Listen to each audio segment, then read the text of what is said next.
Olá, eu me chamo Davison Ferreira e sou orientando do professor Dr. Luciano Manhães. Irei apresentar o nosso trabalho de técnicas de Deep Learning para reconstrução de energia em detectores de partículas.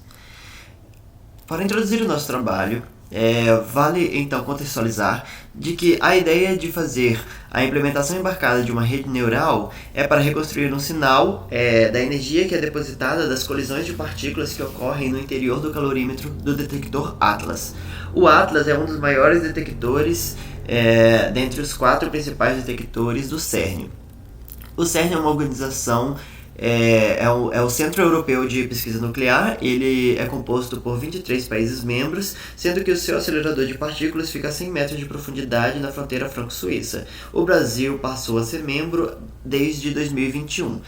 O CERN é mais conhecido pela invenção do www.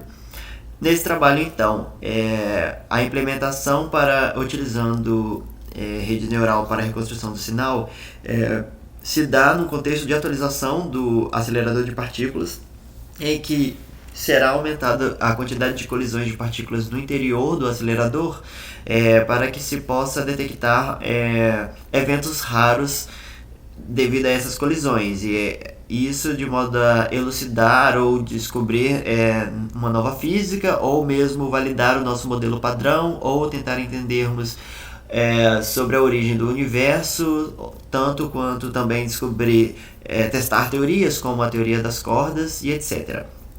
O problema é que um ambiente de alta luminosidade, ou seja, um ambiente em que ocorre elevadas taxas de colisões de partículas, aumenta o empilhamento do sinal, fazendo com que você perca a relação entre a amplitude do sinal e a energia depositada no detector. Então a ideia é reconstruir esse sinal de modo que, quando 2 sinais são construídos no mesmo tempo, levado para a construção de um pulso, a gente possa reconstruir e separar esse sinal, mantendo então a relação entre a energia e a amplitude. A nossa implementação então se deu por meio de um algoritmo em que se faz a leitura de 10 sinais consecutivos, faz-se então um peso sináptico para as redes neurais. Esse sinal então segue para uma LUT que foi quantizada, e ela então possui um certo limite para os seus neurônios, e que se o valor da entrada passar desse certo limite, então o maior valor possível da nossa LUT será atribuído a esse valor, e então a gente apenas adequa o sinal se ele é positivo ou negativo. Caso o valor então esteja dentro dessa LUT, então vai retornar uma imagem específica a esse valor de entrada, e novamente é mandado para uma camada de saída, onde o sinal então é recombinado e apresentado.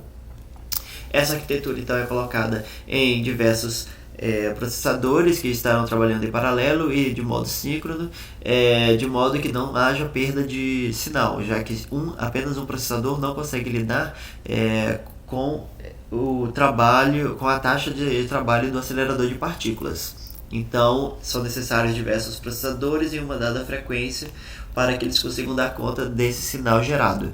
Para isso, então, esse trabalho foi feito o estudo da quantidade de processadores necessários e a frequência em que eles devem trabalhar, de modo que não se tenha perda de sinal.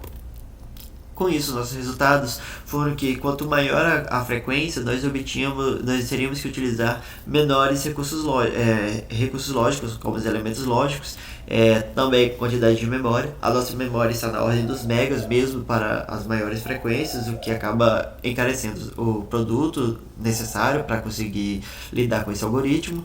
E podemos ver também que o número de processadores vai decaindo com o aumento dessa frequência, assim como o tempo de atraso.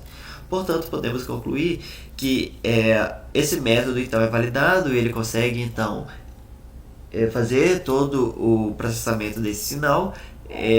No entanto, ele acaba tendo que utilizar dispositivos mais caros.